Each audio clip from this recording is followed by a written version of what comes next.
فرماتے ہیں، رب فرماتا ہے سورۃ فاتحہ آدھی میری ہے آدھی میرے بندے کی ہے۔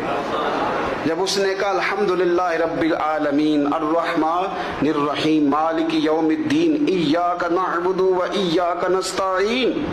جب یہاں تک وہ لفظ کہتا ہے تو یہ حصہ میرا تھا۔ اس نے اپنے رب کی تعریف کی، اور جب کہا نا اس نے اہدنا الصراط المستقیم، اب بندے نے التجائیں شروع کر دی۔ اس نے کہا کہ مالک بھی تو ہے، رحمان بھی تو ہے، رحیم بھی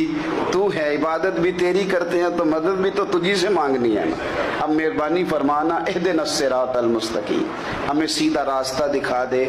صراط الذین انعمت علیہم، ان لوگوں کا راستہ دکھانا جن پر تو نے انعام کیا ہے،